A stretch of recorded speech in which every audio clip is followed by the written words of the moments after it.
We need your help. Gag grouper are in trouble. We're facing a historic time right now with some really kind of glaring issues with gag grouper and red grouper, specifically recreational data collection when it comes to gag grouper and red grouper. So let's start on the agenda link there, and we're going to show everybody the agenda, and then we'll get right into the stuff here. So first things first, let's hop over here, and we're going to start on the agenda and scroll down. So this is the agenda, the Golf Council agenda, and as you see, Monday, we are going to start with admin and budget, and not too much there. Law enforcement, not too much there. Data collection, Monday afternoon is going to be important because we're going to be talking about our new data collection programs, hopefully for the charter boats and party boats.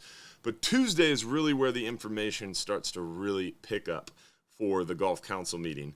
And this is what I want to show you Tuesday afternoon around 1 p.m. to 3:30 p.m. CST. That's Central Time. So this would be an hour behind us.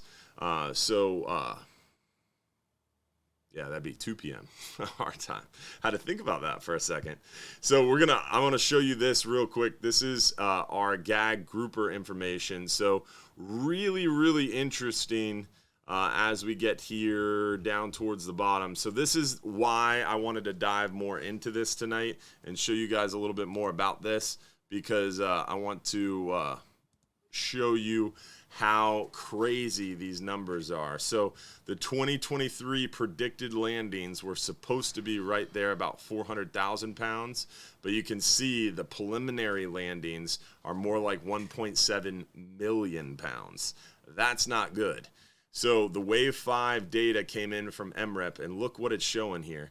The private anglers caught 1.4 million pounds of fish. Charter boats caught 162,000, and shore anglers caught 106,000 pounds of gags.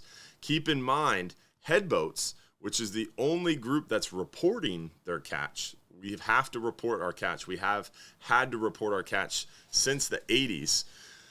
The head boat reporting data is only showing 8,600 pounds. That is significantly lower. So head boats, all the head boats in the Gulf caught 8,600 pounds. All the charter boats in the Gulf caught 162,000 pounds. If you add that together, that's 170,000 pounds between all the professional fishermen in the entire Gulf of Mexico. Private anglers on private boats caught 1.4 million pounds, according to these preliminary numbers. Shore anglers fishing from the piers and the seawalls caught 106,000 pounds. That's a quarter of the catch. That seems a little heinous, doesn't it? Things aren't adding up. This is what's crazy. So this federal number, the MRIP FES numbers, are 7 times higher than SRFS, which is the State Reef Fish Survey. So the Fed numbers are 7 times higher than the state numbers. Normally, they're only about 3 times higher. So 3 times higher is still a significant difference from the state numbers, but in this case, they are a total 7 times higher. And look at the intercepts. So this is really important. We're going to talk more about this here in a second and explain to you why this is so upsetting. Intercepts. There's only been 1 shore intercept. So that means when people go out there for the APIS survey, the Angler Point Intercept Survey, which we're going to explain how that works shortly, a little bit into this video, the intercept, only 1 occurred in that entire gag grouper season. 1 person was interviewed. 1 person said, hey, I caught a gag grouper. So 1 person, 1 survey, 1 instance was then extrapolated and then turned into 106,000 pounds.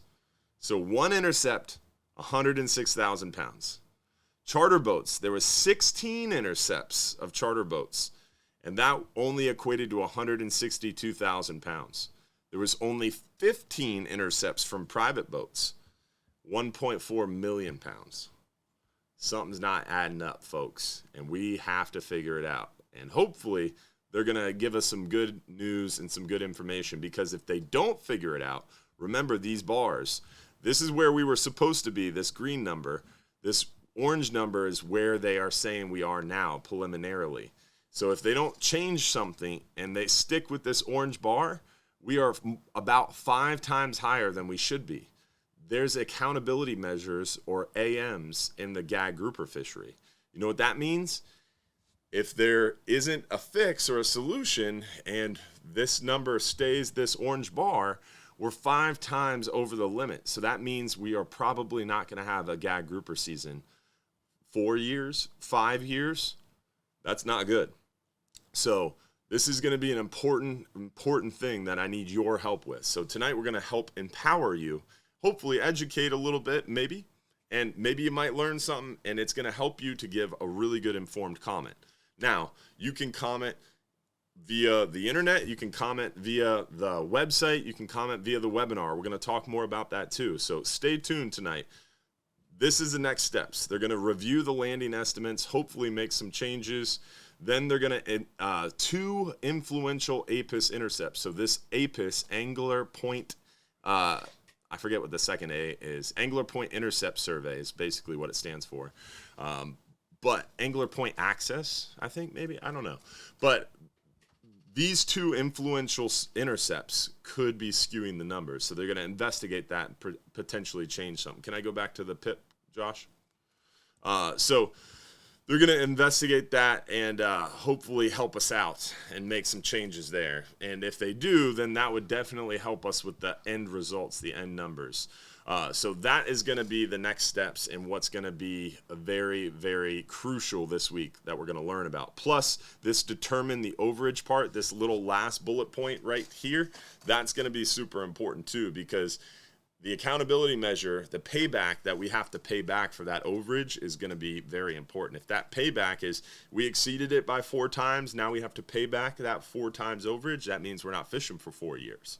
So very, very, very important stuff. So let's get into a little bit about how these numbers came about and how you can help. So we covered that. Let's pop right into kind of a high-level overview of how fisheries science stuff works. So going back to the screen here, I'm going to try to go slowly but fast through this stuff, and we might run a little over tonight, but this is going to be cool stuff, hopefully, and I hope you guys enjoy this. So let's get going. Stock assessments. Again, this is a high-level overview of how the process works. So stock assessments basics. What a stock assessment is not. Stock assessment is not interviewing people about what they caught or measuring fish. A lot of people think, I hear this all the time, and it drives me crazy. Oh, I saw the guy at the boat ramp, and I told him we caught 100 fish because I didn't want him to think that there weren't any fish out there. Wrong. You screwed up. You caused a problem. That might be one of the reasons we're having this intercept problem. Another thing I hear all the time, well, I saw the guy at the boat ramp, and I didn't want to tell him that I caught a bunch of fish because then the season got closed, so I told him we didn't catch anything. Wrong. Then you're showing that there's not a lot of fish out there. You got to be as truthful as possible. Truth in the surveys help. And a lot of people say, I don't want to talk to the guy at the boat ramp because he's going to skew my information. No, that is just a state employee in many cases. Sometimes it's a federal employee, but most of the time it's a state person, a biologist who cares, who wants to help preserve the fishery. It is very important to talk to those people and be as truthful as possible. The more people that talk to those people at the boat ramp and give the people with the clipboard information, the more information they have. So the harder, if you believe they're skewing information, if you give them more information, it's harder to skew the data points. If you have a small sample size, the data can be skewed very, very easily. If you have a large sample size, you get a lot of people talking to you, it's harder to skew that information. So more information, more truthful information is very important. Also, a stock assessment is not counting fish. A stock assessment is all the activities done to determine the condition of the stock. Basically, it's a temperature of where that stock biomass is. They use modeling, and models are super, super complex when it comes to stock assessments. It's very, very, very complex. We're going to get into that a little bit here. So this is a kind of a simplified example, those old word problems from school, but let's skip through that because it's a little too basic, but it starts really basic and it shows you how complicated a stock assessment can be. And I am not a mathematician, so I'm not going to walk through these slides perfectly because, again, I'm not a mathematician. But it shows you basically how a stock assessment process is started very simply by trying to do a simple example from how many catfish are stocked in a pond. And you basically do how many catfish or how many fish are at the beginning of the year, how many fish they think they put into the pond minus the catch, and then that gives you the fish at the start of year 2. But that doesn't come into account for a lot of different things like natural mortality, catchability, catch per unit of effort. So I'm going to scroll down and show you as they add more variables, how much more complicated the process or the model gets. And this is still a very simplified model, and I have no idea what's going on at this point. I'm lost, and I assume many people are, unless you're a math whiz, which there are a lot of math whizzes out there, but that's not me. So this is, again, still a very simplified 1 or 2 variables into it. And look at that. It's a pretty complicated model. Now, as you get into the real modeling, this is a very basic look at maybe one of the pages, and I don't know if I can make this any bigger. I can. Look at that. Oh, too big. I lost it. I know it's further down here. So this is a simplified look at some of the information. The MRIP modeling, how they come up with the federal numbers, is like 125 pages of formulas like the one above my head. It is absolutely asinine how complex the modeling is. And the reason it's so complex is they're having to survey and basically guesstimate and extrapolate information because there's not a fully known number. The universe of anglers isn't well defined. So they're essentially kind of estimating how many people are out there. They're essentially estimating how the CPUE, or catch per unit of effort, is affecting the landings. Then they're essentially estimating the landings. They're estimating the discards. Everything about the private recreational landings and the numbers are estimated. Now, they're estimated through really, really complex modeling, and it's peer-reviewed, and there's a lot of checks and balances, but ultimately, because of that estimation, things can get skewed. And when the sample size is only 32 intercepts, like I showed you before, that's where we run into problems like we have with the gag grouper. So there's a bunch of different methods to data modeling and stock assessments. And definitely as you go down, they get more detailed outputs, but the complexity of the model increases exponentially and it has more data needs. So the best form, in my opinion, of a stock assessment is that one right above my head, the multi-species and ecosystem stock assessment. That would be, a lot of people talk about like red snapper. Well, we see more red snapper, but now we don't have grouper. And the idea is as red snapper grow in size, there's more red snapper out there, they might displace some grouper species. Or, hey, we have more red snapper, we also have more lane snapper. Maybe they're spawning together, maybe because there's more red snapper depressing the number of red grouper and gag grouper, maybe there's more lane snapper because there's no grouper eating them. So basically, this multi-species and ecosystem modeling approach wouldn't just look at one species with tunnel vision. It would look at what happens when you manage this species. What does it do to impact the rest of the food web and the rest of the Gulf of Mexico ecosystem? So this multi-species and ecosystem approach is kind of the gold standard. But as I said, as you go down this list, the model complexity exponentially increases, the output detail increases, and the quality increases, but the data needs are exponentially higher. And that's why we're more up here. Most of our species are using data limited models. A lot of our species are data limited, or data poor, as they say. Data limited is a more PC way to say they're data poor, meaning we don't know shit. Stage-based models are where some species are, like red snapper, are getting a lot more information. Great American red snapper count just pumped a ton of information into the system. So fish that we know more about can have more complex modeling. But as we saw just recently, they spent 3 years and 270 plus people working on a red snapper research track stock assessment model. And they just threw the whole thing away because the third-party peer reviewers came in and said, we don't like the way you approach this. There was too much information that was kind of guesstimated. So we're going to throw this away. So the model got too complex, there's too many variables, and it didn't pass the third-party peer review. So we'll get more into that. So high-level overview. So let's not get too far into the weeds just yet. So practical definition of a stock assessment, we're going to move through that. So that was our first look at a high-level overview of the fisheries science part of it. Now, from there, let's get into our next little set of slides here, which is a fisheries independent look. And this is, remember, in order to have a good look at the fishery, you have to have a few things: fishery-independent data collection and fishery-dependent data collection. Fisheries-independent data collection is, again, independent of fishermen. It's scientists out there collecting information, whether that's a bottom long line, whether that's a surface trawl, whether that's a CMAP survey, a camera study. These are all scientists out there collecting information. Sometimes they collect it with the help of fishermen, but it's scientific processes. They tell fishermen where to fish.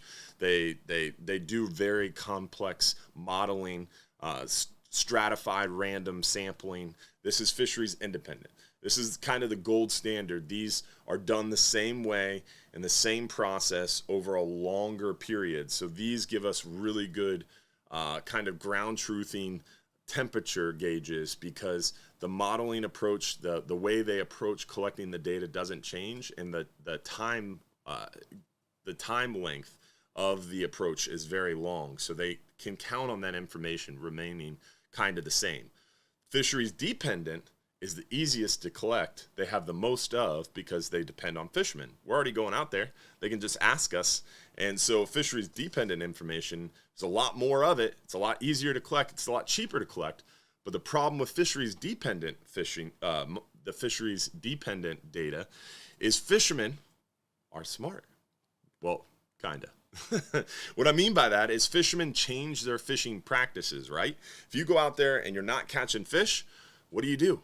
You change your tackle. You change the area. So you're constantly changing the way you fish to increase your catch per unit of effort. Your catch per unit of effort is a very important piece of information. And so when you're constantly changing the approach that you're using, your technique to increase your catch per unit of effort, that data is a lot harder to use to gauge the health of the stock. Whereas fisheries independent data collection never changes their technique or their approach.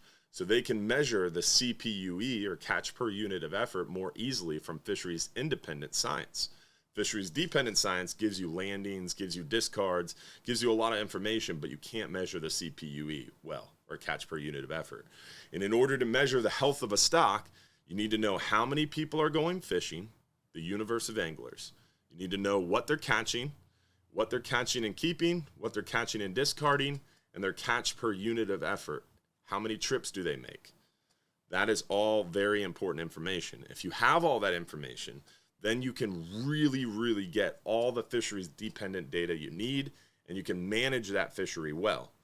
Those are the components of fisheries dependent science that you really need. How many anglers are going fishing? How many trips are they making? What are they catching and keeping? What are they catching and releasing? What's their catch per unit of effort?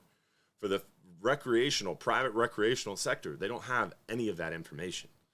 If you go to charter boats and party boats, there's a moratorium on our permits. There's only like 1,300 charter boats and party boats in the entire Gulf of Mexico. It's a defined universe. So how many people are fishing? The universe of anglers is well defined. That's why there's better data from charter boats and party boats. Now, the other piece is, how many trips are we making? Our party boats have to report every single trip. So that data is pretty well available, and it helps to get at the information for charter boats and party boats. Our charter boats are under a charter boat survey through MRIP, and it's a smaller universe, defined universe of anglers, so it's a little bit better kind of controlled, I guess you could say is a bad word, but it's a little bit better surveyed. So the universe of anglers and how many trips we're doing is a little bit better attained. Plus, what we're catching and keeping and what we're catching and releasing is much easier to define and to survey because we're public boats. Anybody can get on our boats. So the state actually has a very, very expansive program in which they pay to put scientists on our boat. So if you go out fishing with us on the party boat, you'll sometimes run into FWC people, biologists, not enforcement, but scientists out there collecting information, measuring fish, tagging and releasing fish. Those are called port observers. So they go fishing with us pretty regularly, and they take surveys, and that survey information is then extrapolated to what we catch. So we take the scientists fishing quite often. So what we catch and keep, what we catch and release is pretty well defined and there's a lot of good information there. Our catch per unit of effort is then pretty easy to get to because they have a pretty good estimate of what we're catching and releasing, what we're catching and keeping. They know how many anglers are fishing. They have a pretty good idea of how many trips we have. Plus, their catch per unit of effort comes from all that information put together. So from charter boats and party boats, they have a pretty good handle on what we're catching, our numbers, our landings. Commercially, perfect estimate. Perfect information because they know exactly how many commercial boats are going. They have to hail out before they leave. They have to do a 3-hour notification before they come in. They have to come into an approved landing location where officers can intercept them. They have vessel monitoring systems that monitor the boats 24/7. They have dealer reports, so every ounce of fish that comes off that boat has to then be checked by a seafood dealer, and then trip tickets. So there's multiple checks and balances by third parties that make sure all those fish are accounted for. So commercially, almost no question out what's being caught, what's being kept, how many are fishing, how many trips are they doing, what's their catch per unit of effort. There's no guessing. Pretty much exactly real-time information. So commercially, almost everything perfectly there is no estimating. It's like census level, trip level reporting. Charter boats and party boats, they have a pretty good idea. Private recreational anglers are not even on the map because of what we've talked about here. They don't know how many trips they're making. They don't know how many people are fishing. They don't know what they're catching and keeping, and they don't know what they're catching and discarding. They really don't know what the CPUE is. They're using all that information we talked about just a second ago, that high-level overview of stock assessment modeling, to essentially guess at what's being caught and kept. And that's what's causing these problems. So let's get into fisheries independent data and walk a little bit more into this so you guys get a better idea of how they are guessing.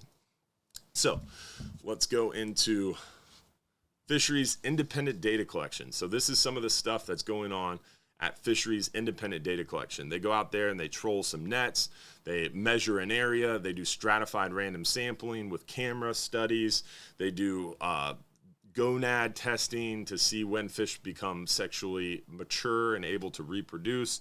They produce age and growth tables, really, really cool information with the camera studies. They're actually now using artificial intelligence to analyze this camera information. One of the big things that cameras do, I'll show you as we get down there, is they collect a lot of video offshore, but it takes years for someone to sit there and interpret a portion of that data. Whereas now they're trying to develop AI to actually interpret that video data in real time. So when these big research vessels, look at all these research vessels, oh look, there's a Florida fisherman, because we actually did a fisheries independent trip with them. So they use fishing boats like ours, and they use their own research vessels to go out and drop cameras and do these fisheries independent studies. So it's very, very interesting on how they collect some of this fisheries independent study. This is a very cool example, population versus sample. A population is the entire group about which information is desired. So that's all the fishermen. A sample is a representative portion or part of the population. Sampling public opinion is like sampling soup. One spoonful can be reflective of the taste of the whole pot if the soup is well stirred. So look at that. These are a very simplified example. If it's like tomato bisque soup that's very well stirred and pureed up, one spoonful is going to give you a representative sample of the entire pot. Because one spoonful, the flavor is not going to change. One spoonful or the whole bowl, the flavor is going to be pretty consistent, right? But then if you have like a stew, that's not blended together, you might get one bite that has a piece of chicken. You might get another bite that just has noodles. You might get one bite that has a couple carrots in it. Every spoonful is going to change the taste. It's not a representative sample with each spoon. So you need a bigger sample size to get representative samples. So that's a very simplified kind of illustration of the problem we have is fishermen are not tomato soup. Fishermen are more like a stew. Every fisherman fishes a different way. We have different sized boats. We fish different depths. So you need a large sample size to get a representative sample of the entire population. Let's see here. Life cycles. They do a lot of fisheries independent, really focuses on life cycles. So like a gray snapper with an AY is a mangrove snapper. So they develop this life cycle of gray snapper or mangrove snapper, which they start offshore in deep water as adults. They spawn, they produce their little baby eggs, phytoplankton, which get pushed inshore. And then the babies grow up in the mangroves. Once they're about 8 to 10 inches, they start to reach sexual maturity. They swim out of the bays to the seagrass and then eventually to the nearshore artificial structure. And as they get bigger, they swim offshore, and then they spawn. This is a life cycle. This is what fisheries independent data really helps to collect and kind of ascertain. So again, the key attributes of fisheries independent monitoring or FIM surveys is they have broad temporal and spatial coverage, meaning they have a very large time frame and they cover a large area across the geographic area. Spatial coverage, time length is temporal coverage. And they're long term. So like the camera studies have been going on since the 80s. The bottom long line index started in like 1986. So they use statistical sampling designs that stay consistent over time. And that's what makes fisheries independent science so good, but also so costly, because these are scientists going out there and doing very complicated processes. You can see here, this is, I think, Sarasota Bay or Charlotte Harbor. I think this is Charlotte Harbor. Yeah. But you can see how they break it up above my head. So this is a normal satellite view. Then they stratify it into a couple different areas, a couple different estuaries. Then they stratified random sample those areas by creating grids and using computer modeling to help discern where they're going to sample from day to day. So here's inshore sampling intensity. So this is just a very quick overview of some intensity or heat maps of samples that are collected. You can see inshore wise, it's very easy to do a lot of testing and sampling, and the sample size is extremely high because it's easy to access these areas and sites. Offshore sampling and habitat mapping, you can see a lot of sites have been satellite mapped or mapped with LiDAR and sonar, and they're basically creating a habitat portfolio to help them better stratify random sample the area through camera surveys. So this is the Refish camera survey, G-Fisher. This is actually kind of new because they've basically created a way to compile all the camera surveys. So all these little dots above my head are different camera survey sites that they've dropped cameras down and counted fish on those cameras. And again, camera surveys are awesome. They give us a lot of good information about the health of the stock, but right now they take years to process. So a lot of times we're 2, 3, 4 years behind. That's the science is lagging behind what we see on the water. We might see a fishery doing really well, and all the fishermen are like, there's tons of these fish out there, and science are like, well, maybe we're trying to catch up. And well, that's a lot to do with the time lag of some of these fisheries independent studies. But now with artificial intelligence and some of the big leaps and bounds they're making, that could actually help improve and shorten that time lag, which is very exciting information. So data collection definitely helps through all these sites. They compile all this data and they input the data from the fisheries independent science into the stock assessment. So again, fisheries independent science, fisheries dependent science, both of those scientific approaches are used to input into that complicated stock assessment model. They're starting to model some impacts from red tide, some cold weather events. They're able to kind of model some of these habitat impacts and how they affect our fisheries. Also, species distribution has species shift north, like snook are moving further north along Florida's west coast. We see yellowtail snapper doing the same thing. So they're starting to look at some of that species shift. Also, age composition is hugely important to stock assessments, meaning at this size, a fish is how many years old. At this size, how many years old. At this size, how many years old. And what's the fecundity of the fish is super important, meaning if a fish is this big, it might be sexually mature, and it might be able to reproduce, but its fecundity might be low. And that means fecundity is how many eggs can it produce. Like red snapper, for example, a huge red snapper is very fecund. It can produce millions of eggs. So that 30-pound red snapper that you catch and kill, you might have killed 6 million future red snapper. Whereas if you catch and kill a 16-inch red snapper, it's not as fecund. You're not removing as many future red snapper because it's smaller. It doesn't have the reproductive ability of that larger fish. So larger fish are very important to make sure that they get back down to bottom. If you catch one out of season, you got to get back in the water quickly. You got to use that descending device because we want those bigger fish to survive because they're more fecund, they're more they're higher reproductivity potential. So that's a lot of what fisheries independent science can talk about. Oh, this is just what I just talked about. One 24-inch female red snapper will produce as many eggs as many 17-inch females. So just what's that? 7 inches bigger is exponentially more eggs can be produced. So super important. They do diet studies, which is pretty wild. They basically will expel what's in the stomach of one of their sampled fish, and they take this soup and they're able to use magnifying glasses and look at jaw bones and different parts of these fish and discern what that fish has been eating, which is pretty incredible. Some of what they look at and how small it is, it's really amazing that they're able to kind of figure out some of that information. And here's some of the surveys and historical coverage. You can see how much information is being collected off the coast of Florida. They definitely do a really good job in Florida, spending a lot of money collecting information. So consistent, adaptive, integrative, and innovative. Definitely really, really cool stuff, fisheries independent science-wise. So that was one part of it, fisheries independent science. Now we're going to get into the presentation here real quick. This one is about MSA. So this is really important.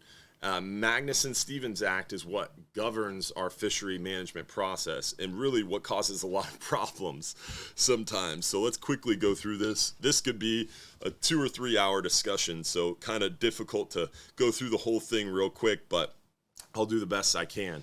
So the Magnuson-Stevens Act was created back in 1976. The House and Senate worked through it with the committees and legislative process, and they made this bill. And it's the expansion of the U.S. water. It's basically started from trying to keep foreign fishing fleets out of our waters. That was the reason it started, the Magnuson-Stevens Act. And so it's 1976 is when it started. It was originally called the Fishery Conservation and Management Act of 1976. Then it became MSA over time, the Magnuson-Stevens Act named for the people that kind of I think it was senators, Don Magnuson. I forget the names, but it's named after the people who kind of got the thing off the ground. But basically what it did is it created a conservation zone and it established exclusive fishery management authority over the Gulf and the fishery conservation zone. So what was happening is foreign fleets were coming in the Gulf and fishing our waters. Foreign fleets were fishing off of California. The Russians and the Japanese were fishing off California and Washington and Alaska. We had foreign fleets in the Northeast fishing for our salmon and tuna. So they wanted to get these foreign fishing fleets out of our coastal U.S. waters, and they did that by creating MSA. It banned foreign fishing. It established national standards. It created regional fishery management councils. So 1976, the Gulf of Mexico Fishery Management Council was created. 8 regional management regional fishery management councils. And it established procedures for how councils are to create FMPs, or fishery management plans. It introduced the idea of optimum yield, which means they must manage the fishery to allow us to take the most amount of fish possible while keeping the fishery healthy. It also created a process for the Secretary of Commerce to implement council-passed fishery management plans. And it established what actions are prohibited. Now, it's been reauthorized twice. Reauthorization happened first in 1996. The second one was in 2006, 2007.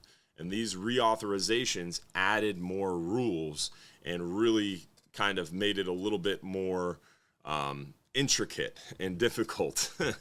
So basically, a big thing that Magnuson does is it governs the way that we're allowed to kind of move forward. So it added in 1996, I believe, one of the things, no, not 1996. In 2006, the reauthorization in 2006, 2007, it added the ACL. So this one's the Reauthorization Act of 2006.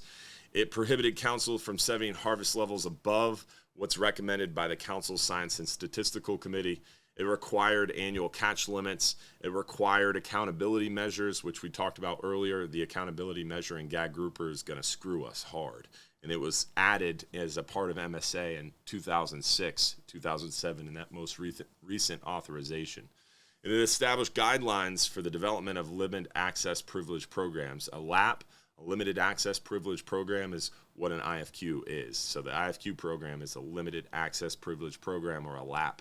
And that was introduced in 2006, 2007, and established in the Gulf in 2009. It also included new recreational specific measures. So one of the problems that MSA has in general is it was a very, very focused on foreign fishing fleets and commercial fishing fleets, because remember, back in 1976, there wasn't a bunch of recreational fishermen. The private recreational fleet is expanded exponentially and grown exponentially over time. As boats became more readily available, outboard engine technology increased. Yamaha does a really great job getting people out there. So more people on the water, more private recreational anglers, more stakeholder conflict, and it has caused MSA to cause a little bit more problems, because MSA had to modernize a little bit and kind of account for some of those recreational fishery issues that MSA doesn't do a great job with, because it was designed for the commercial fishery, and it was designed to keep foreign fleets out of our waters. So over time, these reauthorizations have added some environmental protections. 2006, 2007 reauthorization was very conservative, adding a bunch of things that really made fishery management be more conservative, with the accountability measures, the ACLs being mandatory, and establishing an ACL for every species, or annual catch limit is what an ACL is. And it also said the council had to follow what the SSC said. In the past, the SSC, or Science and Statistical Committee for the council, which we're going to get into and explain here in a minute, used to be able to set a catch level, and if the council didn't like it, they could just ignore it and do whatever they want. Now they have to follow the recommendation from the SSC, which makes the SSC a little bit more powerful and makes the council council process a little bit more tricky. That was a very quick explanation of what MSA is, and I would like to talk more about it, but I definitely want to try to finish this show in somewhat of a timely fashion. We are going to run a little over tonight, but not too much. So, talked a little bit about fisheries independent science. Now let's talk about some fisheries dependent science. MRIP. MRIP is what's causing problems in our gag grouper fisheries. So this one's a little bit more important. So this is the marine fisheries. This one's Marine Recreational Information Program, MRIP. Basically, it's a little bit of a complicated process on how they get recreational catch and how they can get to what recreational catch is. So it's a state, regional, and federal partnership that develops, improves, and implements a national network of recreational fishing surveys to estimate total recreational catch. So it's a very complicated process, and you can see some of the data collection programs across the regions. There are a lot of them, and they have to all work together. So that's a very heavy data-rich page explaining some of the crazy surveys, crazy number of surveys across the United States and Southeast region. Data collection programs are definitely vast and a little bit changing through the regions. Keep in mind, MRIP, the Marine Recreational Information Program, is nationwide. So these numbers, a lot of people are like, where do they come up with these numbers? How are they doing this? The Gulf Council sucks. The Gulf Council has nothing to do with these numbers. A lot of the Gulf Council folks are just as angry, if not more angry, than you and I are about these gag grouper numbers. These numbers are coming from MRIP, coming from Washington, D.C. This is a national program. NOAA's Office of Science and Technology, NOAA OST, is where MRIP is housed and where this information and the numbers are coming from.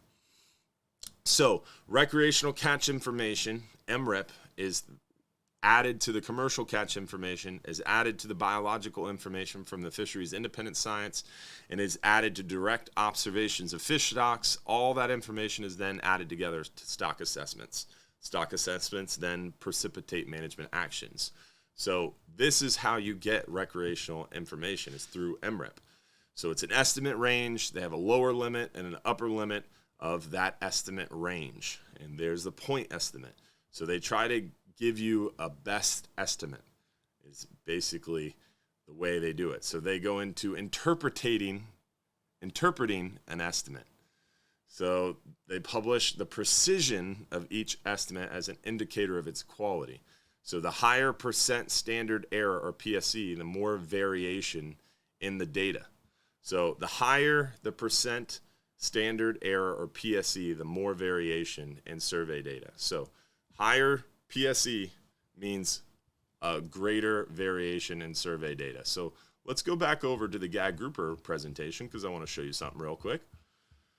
So higher PSE means greater variation in survey data. So let's pop back over to this slide and show you guys, for gag groupers, what was the PSE numbers? So the shore-based PSE, or percent standard error, 98%. It does not get any higher. So there's a 42% chance that this is an error as well. There's a 98% chance that these numbers are in error. Little unacceptable for PSE numbers in my mind to manage our fishery with. So just wanted to connect those dots back again. All right, so let's get back into MRIP here and show you guys a little bit more about this. So from a sample to an estimate. So basically they talk to anglers, state field interviewers, state marine resource agencies, regional fishery information networks, Gulf States Fisheries, NOAA Fisheries, regional fisheries office and science centers. They all work together to get all that information out to customers and stakeholders. So there's a common potential source of error in MRIP. Small sample sizes, large variation in observations, or extreme observations. So if they talk to one person and they said, well, I caught 1 billion grouper today. Or they talk to someone and says, hey, I caught no grouper today. There's a large variation there. If a 42-foot Freeman comes to the boat ramp with 6 people on it that went 120 miles today, they could have some really big gag grouper, and they could have a lot of them. If the next boat that pulls up is a 17-foot skiff that went out fishing at the Skyway, they didn't have very many gag grouper. That's a large variation, and it's a very small sample size. It's only 2 people. So that can really skew the information. So continuous survey improvement process, that is the good news here, is they are really spending a lot of time, energy, and money and tax dollars to try to improve the process. One of the biggest improvements to the process that they're doing now is trying to increase the number of samples and the surveys that are done, which will severely help, because 32 intercepts is way too few. So as they continue to spend time and money to improve MRIP FES, the better the data output will be. More data input is going to improve data output. They have to calibrate some of the surveys and some of the information, which means they take an estimate that they estimated and then calibrate it to another estimate. So it gets really confusing, and they have to calibrate surveys because we have different surveys giving different information. So you have MRIP FES in the Gulf, you have all the state surveys, you have the Gulf state surveys, you have all these different people collecting data, and they all have to be the same denomination, right? If you go to Canada, they have a different dollar than we do. You can't just use US dollars. It's not a one-to-one transfer, right? The currency exchange, there's a calibration there. And the same thing happens in these surveys. They have all these surveys collecting all this data collection, so they have to calibrate all those surveys back to MRIP numbers. So they take all these good surveys and then they calibrate them to MRIP, which we have a lot of questions about, right? So it's very, very complicated. So just some of the challenges come into place with the competing needs of multiple stock assessments in multiple different regions, compatibility and comparability across different data collection programs like the state surveys, and transitioning to newer surveys. They're constantly trying to improve MRIP, which creates more of a challenge because as they improve it, they have to change things. And as they continue to change things, it can create a bigger possibility for more unknown problems or a higher PSE or percent standard error. So they are currently working on a pilot study to hopefully improve MRIP significantly, and that should be done and completed by like 2026. So nothing happens fast in the federal government. So they are doing a lot of research. They are spending a lot of time, energy, and money, but we're stuck in this problem right now, and we're staring down the barrel of a huge problem with MRIP causing an overage in our gag grouper fishery to the tune of like 5 times, which is a lot of overage and can create a lot of challenges for us. So hopefully we're going to come up with some good answers at this Gulf Council meeting to help us kind of through this gag grouper problem. All right, let's get into our next thing here real quick, and then we'll do another giveaway. All right, so we talked about MRIP. We're going to rip through the next couple ones of these so we can get going a little bit faster because it's taking a little longer than I thought it would, but a lot of good information. And again, hopefully you guys are entertained and enjoying this. I hear you, Josh, and I agree. All right, so let's start with SEDAR. So we talked about stock assessments, right? Stock assessments happen through the SEDAR process. So a lot of people are like, well, they come up with these stock assessments and they don't include us. It's not transparent. The SEDAR process is 100% transparent. That's what makes it so slow. So these stock assessments take a really long time because the SEDAR process is something that is very transparent, and also they're burdened down because they have to do stock assessments for the South Atlantic and for the Gulf, and they're managing the Caribbean as well. So the Southeast region is the Gulf, the South Atlantic, and the Caribbean. So from North Carolina to the Keys, from the Keys to Brownsville, Texas, and then also the U.S. Virgin Islands and Puerto Rico. So there's a lot of stock assessment requirements, a lot of needs, and a lot of stretching of the folks. So definitely creates a lot of challenge. Then you have the states, Atlantic States Fishery Management. I don't know. The states, you have the Gulf of Mexico Fishery Management Council, and then Gulf States Fishery Management Council. So there's a lot of different jurisdictional bodies that are involved in the SEDAR process. And basically the SEDAR process, or Southeast Data Assessment Review, is what SEDAR stands for, is what works together to provide the stock assessments and how they are worked out and kind of worked through. So it improves species priority. It basically controls the priority of what stock assessments are going to be coming up next, and they work through trying to optimize and make the stock assessment timelines as efficient as possible by trying to limit the needs on the scientists and overburden the scientists. So they're very transparent, as I mentioned before. All workshops and webinars are open to the public through their website. The SEDAR website is not the greatest to navigate, but they have a good website, and you can pay attention to what's coming up, what's going on, and you can always pop into any meeting at any time. The documents are all publicly available on their website as well. If you have questions, you can always call, and they will connect you with someone who's more than happy to talk to you. often they don't get a lot of phone calls. So when they get you on the phone, they want to explain everything, and sometimes you have to cut them short because they want to try to explain everything because they want it to be as transparent as possible.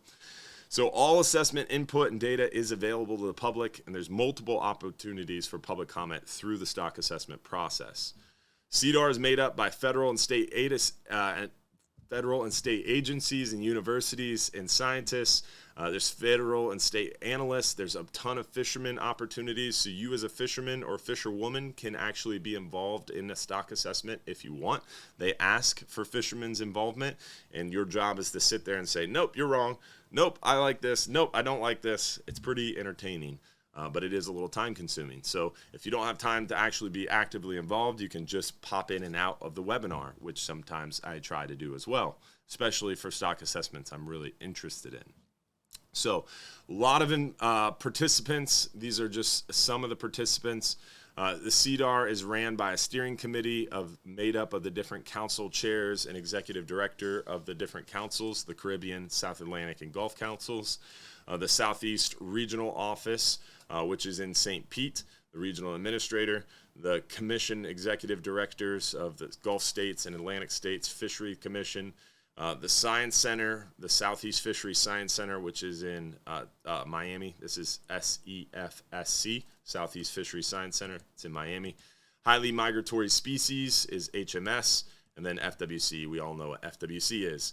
The steering committee approves policies and decides the priority and schedule of stock assessments, and also the budget and human resources. So they do all this to basically go through these research track and benchmark assessments and try to give us information about fisheries and biomasses and different things. But the problem that is constantly being balanced is whether they want to be really transparent and thorough, but if they're really transparent and thorough, they're not timely. If they're transparent and timely, they're not going to be as thorough. If they're timely and thorough, they're not going to be as transparent. So this is kind of the challenge here. You got to pick two. You can't pick three. It can't be transparent, timely, and thorough. And right now, they're trying to be transparent and thorough, which makes them not timely. But they're trying to be more timely, which makes them either less thorough or less transparent. So this is the constant kind of struggle of the stock assessment and SEDAR process. And right now, like I said, they're very transparent and very thorough, which is not timely. That's why right now for gag grouper, the terminal year of gag grouper last assessment is 2019. So all of the management that we're seeing for gag grouper is based off data in 2019. We're in 2024, guys. That's 5 years ago. That's because the process is transparent and thorough, but not timely. So they haven't done a stock assessment on gag grouper since, again, the terminal year was 2019. Now, it completed in like 2021, so that stock assessment isn't that old, but they use data from 2019 because remember what I said earlier, that data takes a long time to interpret and to actually be ready for a stock assessment to get plugged in. So the most recent stock assessment for gags was ended in 2021. Using data from 2019, and we're managing it in 2024. That is a big problem that they're trying to work to improve. So, SEDAR process works by starting with a data assessment. There's a data stage, data workshop, and then once they get through the data stage, they start the assessment process. Then there's an assessment review, and they review the data and assessment stages, and then they go through peer review. So data, assessment, review. Data, assessment, review. And that's how it works. And in the review, there's third-party peer reviewers. So a lot of people are like, why can't I give my information on an app? Why can't it be their cell phone app and I can just tell them what I caught today? That would be nice, but that wouldn't pass a third-party peer review, and they would throw it out of the stock assessment. So your data would be useless. So all that work you did on your little cell phone app to tell them what you caught and kept, what you caught and kept, and what you caught and threw away wouldn't help. It would all get thrown away because it wouldn't pass the third-party peer review. Then once the stock assessment happens and it works through the SEDAR process, it goes to the SSC. Once the SSC has it, the SSC, or Science and Statistical Committee, the SSC, reviews that stock assessment from SEDAR, and then starts to give advice in setting the ABC, the allowable biological catch. They transmit that to the council. So again, stock assessments, how it works, fisheries-independent science, fisheries-dependent science, plugged in, really complicated modeling, goes through the SEDAR process. That information is then given to the SSC. Now we're going to talk a little bit about the SSC, then how the SSC goes into the council process, and how you can get involved. But first, talk a little bit about the SSC, Science and Statistical Committee, and we'll get into that right now. So, all about the Science and Statistical Committee. They advise the council on technical and scientific aspects of the fishery. They review the stock assessments through the SEDAR process and the interim analysis, and they provide recommendations on stock status, and they make recommendations on the OFL, which is the overfishing limit, and the ABC. So that's what they do. They are very smart people. The SSC is made up of very, very intelligent people, scientists, and most of their conversations really, really struggle to follow. They are exceptionally smart people. They are appointed by the Gulf of Mexico Fishery Management Council, and they are made up of a chair, vice chair, special SSCs, and special subcommittees of the SSC. And they are making recommendations by consensus, and they vote on different measures. And they are managed by and governed by the national standards. You can see the Florida fishermen in that photo. That's me right there, actually. And that's us doing a mangrove snapper assessment, fisheries-independent data collection, back when I was much younger. So the MSA, Magnuson-Stevens Act, is what governs the whole process, I said before. So the SSC develops recommendations for the OFL and the ABC. So this is really important here. This is the whole process. Science gives us the overfishing limit. That's the high level. So let's use easy math. Let's say they say the OFL is 100 fish.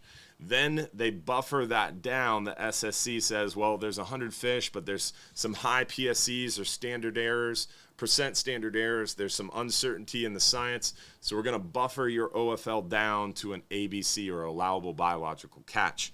So that OFL gets buffered down a little bit. So those 100 fish, let's put a 20% buffer on them. Let's call the ABC 80 fish. Now the council gets that ABC. They can set their ACL, or allowable catch limit.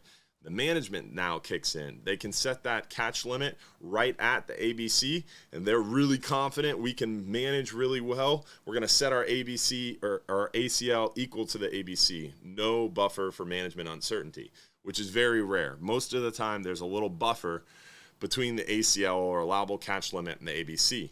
So your 100 pounds OFL gets buffered down for scientific uncertainty to the ABC. So now let's say it's 20%. Let's say our ABC is 80%. Now the council looks at that and says, well, we're not 100% sure we're going to be able to manage this to the number. We're going to be a little bit more conservative. We're going to set a little buffer, maybe 10%, which is pretty common. So now you have that 100 pounds is buffered down for scientific uncertainty to the ABC. It's 80 pounds. Now it's buffered down another 10%. Now we're going to call it 70 pounds for the ACL. Then the council can also set an ACT, which is an allowable catch target, which is again buffered down for management uncertainty. So they can set another buffer in there, which they do this for red snapper. Our ACT is buffered down by 9% for our federal for-hire fleet. So we're essentially leaving 30-40% of the fish in the water because of management and scientific uncertainty. And we can reduce those certain uncertainties and reduce the buffers by electronic daily reporting. Something we work towards in the charter fleet and headboat fleet. It would be very hard to do in the recreational fleet because there's too many people and it's very expensive. It was a $19 million program for the 1,300 charter boats in the Gulf, and that was only 3 years, $19 million. And they just shot it all up and threw it away after years of work. To essentially, what it would do is it would remove the management buffer immediately, because there is no management uncertainty anymore because real-time electronic reporting. And then over time, it would reduce the scientific uncertainty. So now you're increasing 30-40% your catch limits. Pretty impressive. Reducing uncertainty allows more fish to be harvested. MSA dictates how that all works, and they evaluate, the SSC evaluates stock status, whether the fish is overfished, undergoing overfishing, or rebuilding. So they look at the stock assessment information, and the SSC is the group that determines, based on all that scientific information, what's happening to the stock. Then they tell the council, and then the council has to manage on it based on MSA, or the Magnuson-Stevens Act we talked about earlier. There's different examples of the SSC reviews, and they can get pretty complicated. But long story short, the big thing that you need to remember is the SSC is the bridge from the science to the management, because they take all the science, they interpret what's going on, and then they tell the council, hey, this is what's going on, here's your ABC. And from there, the council can decide to set their ACL equal to the ABC. They can buffer it down a little bit because they might not be too sure about the science and the information from the SSC, or maybe the SSC didn't all agree. Maybe there was some contention around it. They might buffer that ACL down a little bit from the ABC that the SSC started. Then they can add an ACT buffer for management uncertainty. Now, this is all done at the Southeast Regional Office. Remember, the Gulf Council doesn't do the numbers. They're not the ones in charge of MRIP. They're also not the ones in charge of rulemaking. They're not the ones who have the final say. The Gulf of Mexico Fishery Management Council is an advisement body, an advisory body to NOAA Fisheries. NOAA Fisheries in our region is run by the Southeast Regional Office, or CERO. This is located right here in downtown St. Pete, Bayboro Harbor, right down in downtown St. Pete. Now, the CERO is in charge of rulemaking. They're the ones who actually make the rules, enforce the rules. They're the ones who tell us if a season's going to close early. They're the ones who close red grouper early based on the quota being met. They do all the rulemaking. They're in charge. These are the people that hold the reins, if you will. They're also in charge of HMS. NOAA Fisheries is a huge, huge, huge thing. And it's only one branch of NOAA. They also do weather. They do a bunch of other stuff too. They make the IPT, which is the interdisciplinary planning team, and that gets super complicated. We're not really going to dive into that because it's super technical and doesn't really have anything other than they basically help to create the rules. So the Gulf Council is an advisement body. They come up with an advisement or a piece of advice, and they come up with a rule, and then they transmit that rule to NOAA Fisheries, and then NOAA Fisheries creates this IPT, or interdisciplinary planning team, and they are made up of a bunch of different people, and they actually go about how you create the rule, and they write the legalese, they write all the rulemaking part of it, and that's what gets submitted to the Commerce Office. Rulemaking typically takes 6 months, sometimes a year. It's a very complicated, slow process. So like what happened with laying snapper a few years ago is we got a catch level increase, and they said laying snapper is healthy. We're going to raise the number of fish you can catch. We're going to increase the catch level. Cool. Great. That means we're going to be able to catch more fish. We won't have a laying snapper closure at the end of the year. Well, the council passed that, made it final in June. NOAA Fisheries took too long. They didn't get the rule done in time. It wasn't implemented in time. The fishery closed. Even though they were about to increase the catch level a lot based on federal law, MSA dictated when the catch level was projected to be met, they had to close the fishery. Even though the fishery was about to get a catch level increase, because they didn't have the rule done in time, they had to close the fishery. It screwed us because this rulemaking process is very long and very arduous, and there's a lot of bureaucracy involved, and it can take way too long. That's what happened. So it becomes a proposed rule, it goes out for public comment, then it's a final rule. So a lot of people will get these information like, oh, we're going to do this. And I actually got a phone call today. Someone was upset about something happening in the South Atlantic on gag grouper and black grouper, and it's in the public comment process and rulemaking. Once it's in the public comment process and rulemaking, there's nothing you can do. The council has already passed it, finalized it, and submitted it to NOAA. This is really just, if you submit a public comment during this period and rulemaking, NOAA just sends you back an email explaining why they're doing what they're going to do, and they don't really listen to you. Once it's made it to this process, you're pretty much up a creek without a paddle. even though there is public comment, and you can comment on the rules, but there's really not much you can do at this point. You got to get involved before the council passes it and submits it to NOAA. That's where you have a lot of public input ability and a lot of ways to change the rules, or at least guide the rules in the way you think are best. That's at the council level. Once it gets to NOAA, pretty much not much you can do. NOAA is this black box, not as transparent and open. They say they are, and they will answer your phone calls, and there's some really good people that work there, but for the most part, once it gets there, you're screwed. They're going to do what they want. And that's what happened with our Seafire program. We had a really good program. It passed the council. Once it went to the IPT and got into rulemaking, they started adding all this stuff, the economic information. They made it way more complicated. The lawyers got involved. The law enforcement got involved, and they overcomplicated it and did a really, really fumbled job in the outreach, and it created the program, a lot of contention in the program. A lot of people hated the way it rolled out. There was a lot of confusion. Even someone like myself who goes to all these meetings, who tries to stay informed, I was confused, and they were just throwing stuff in there and making it way more difficult than it had to be. And that's what made a lot of people upset and ended up getting the thing sued and lost it.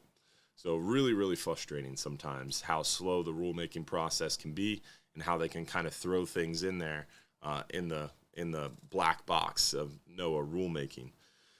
So that's how NOAA and that process works. So a lot of what people get upset about in the process is stuff that happens at NOAA that's dictated by the federal law. So let's pop over to a high level of how you can get involved and how the fishery management process works. So we talked about the science, we talked about the stock assessments, we talked about the SEDAR process, the SSC, the bridge from science to management. We talked about the Southeast Regional Office and how NOAA handles the numbers and makes the rules. Now we're going to talk about the Fishery Management Council process. This is the council process. This is the Gulf Council. They don't handle the numbers. All they do is advise NOAA. So let's talk about how that works. So the regional management councils are what advise NOAA. There's 8 regional management council process, or 8 regional management councils: New England, and then Mid-Atlantic, South Atlantic, Caribbean, Gulf. You have the Pacific, the West Pacific, and the North Pacific. Those are the 8 regional councils. They were enacted in 1976 by MSA. In the Gulf, there is 17 voting members on the Gulf Council. 5 state agency members, 11 obligatory or at-large members, which are appointed by the state governors and ultimately approved by NOAA and the Secretary of Commerce, and 1 person from NOAA Fisheries, which is the Southeast Regional Administrator, Andy Strelchek. The Gulf Council member appointments: the obligatory and at-large members, again, are nominated by the state's governor and appointed by the Secretary of Commerce. Members, the Gulf Council members, serve 3 consecutive, or can serve 3 consecutive 3-year terms. So up to 9 years if they get reappointed twice. Remember, there's 5 state reps that are put on there on the Gulf Council, 1 person from NOAA. So each state gets 1 person. There's 1 person from NOAA. Then there's 11 obligatory or at-large seats. Florida has 3 of them. So technically, with our state rep and the 3 obligatory seats, we have 4 people at the table, at the Gulf Council table. Now, a lot of people say, oh, the Gulf Council is all commercial. Well, out of the 11 obligatory seats at the council table, 1 is a commercial representative, 2 are charter representatives. So again, that's 3 people. So if you do the math, there is 8 private recreational representatives on the council right now. So the council is very dominant private recreational. So when people say, follow the money, it's all the commercial fishermen ruining the fishery, technically, the council is made up of private recreational anglers predominantly. 8 of 17 voting members are private recreational. They have a majority.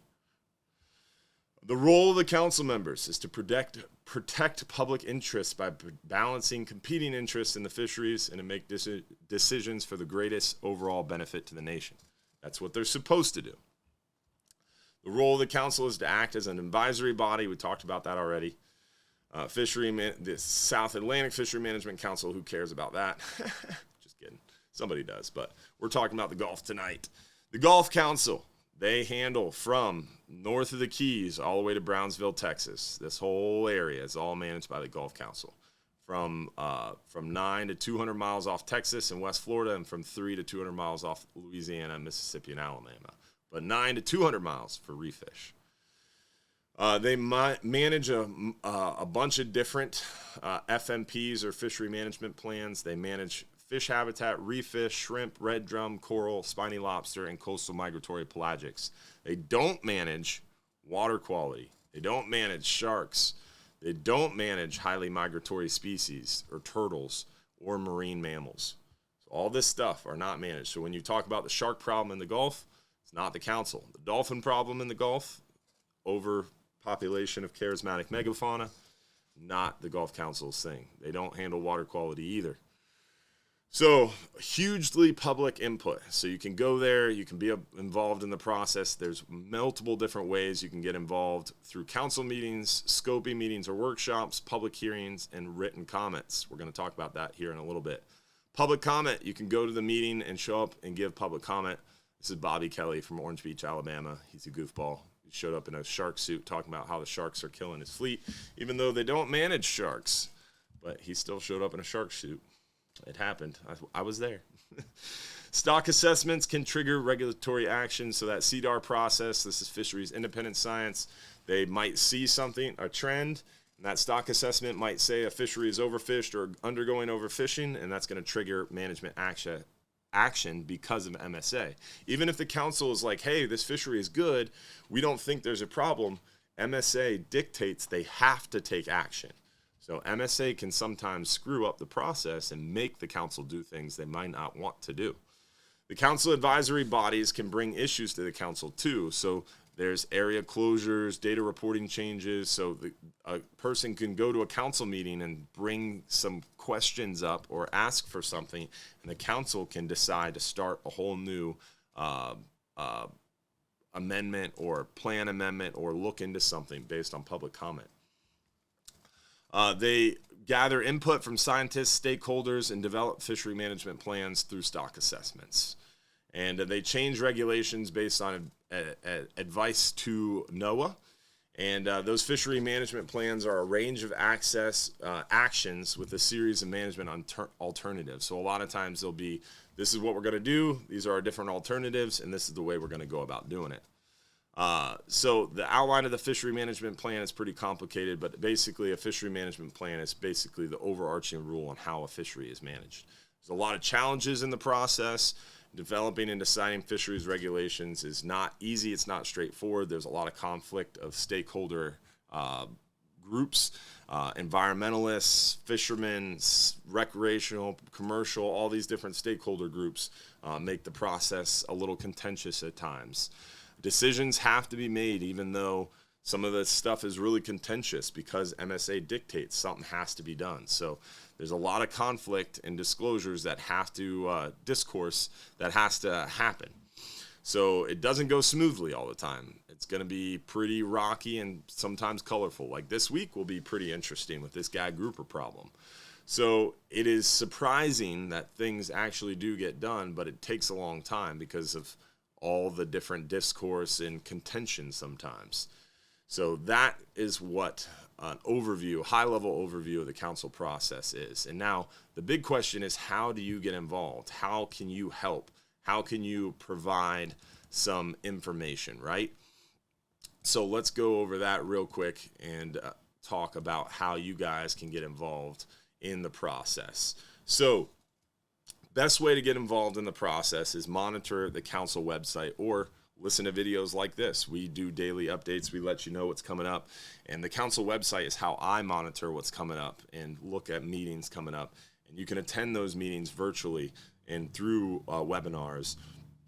NOAA Fisheries website, the SEDAR website, all these different websites you can monitor, and it lets you know what meetings are coming up.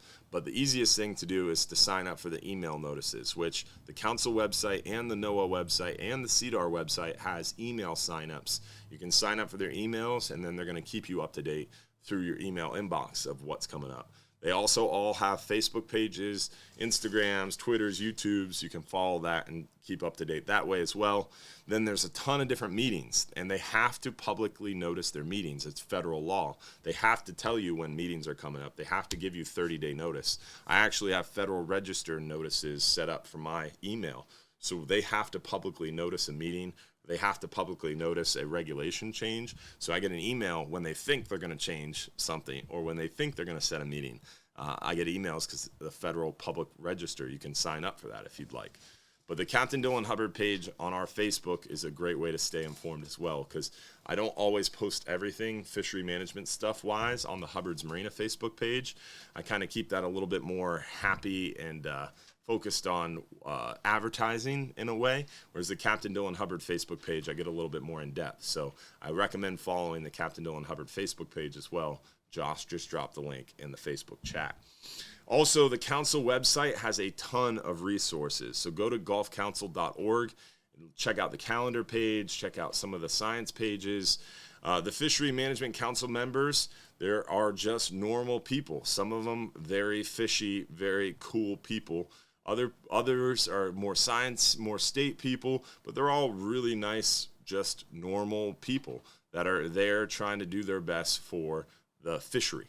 And they get a lot of bad rap often. Like Andy here is the regional administrator. He's in charge of the entire Southeast region for NOAA Fisheries. He's trying to come on our show. He's tried to come on twice now, and I've had to reschedule on him, unfortunately. But hopefully we're going to get him scheduled to join me here in studio for a meeting. Again, he's in charge of the entire Southeast region. He's a really, really intelligent dude, and he has a very difficult job running the Southeast region of NOAA Fisheries. But you can get involved easily by learning the facts, watching videos like this, building relationships, getting to know someone like myself who can help keep you informed, or someone involved in the process. You can attend meetings virtually if you want. You can show up in person if you want, or just stay informed through your emails, and then make informed comments. Now, there's a multitude of ways to comment. Again, you can show up to this meeting this week and comment in person. You can attend the webinar and comment virtually. Right on the website homepage, golfcouncil.org, right on the homepage, there's a public comment feature where they accept general comments. So you can go there, or you can email them, golfcouncil@golfcouncil.org. Again, golfcouncil@golfcouncil.org. You can email them comments. So you can email comments, and give comments on the website, or you can show up to a meeting either virtually or in person and give comments in person. You can serve. You can serve on one of the advisory panels. They often have advisory panels open, and they advertise those advisory panels through their Facebook page, through their emails, and also on their website as well. Or you can join a group like the Florida Guides Association, and we can help keep you informed as well. Or Coastal Conservation Association. There's a bunch of them out there, but Florida Guides Association is pretty legit. There's lots of opportunities for public comment, making effective comments. In order to make an effective comment, you want to be prepared. You want to have a little bit of information. You want to make a few bullet points.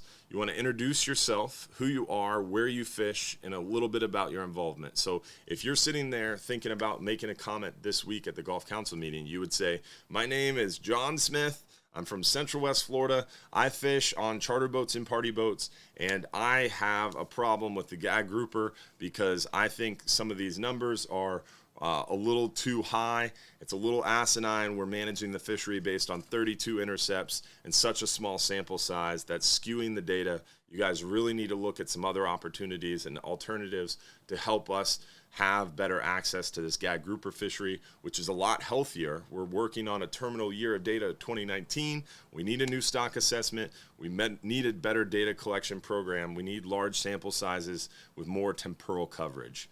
Thank you for your time. Boom. That is a prepared comment. You've introduced yourself. You've focused on your comments, and you've given some options and some pass forward. You've told them what you want to see and how you want to see it. That was concise, and you've offered some recommendations and solutions, and it was nice, somewhat nice. So these are some good tips on how to make a good comment. You can serve on advisory panels, on different workshops. As a council member, you can serve as well. There's a lot of different groups you can join. Florida Guides Association logo isn't on this page. I'll have to talk to them about that. And then you can stay informed. There's a lot of good ways to stay informed. This is Emily Muehlstein, this woman right here in the blonde in the top. She is the Public Information Officer for the Gulf of Mexico Fishery Management Council. I could call her right now, and she would answer. She and I talk a lot.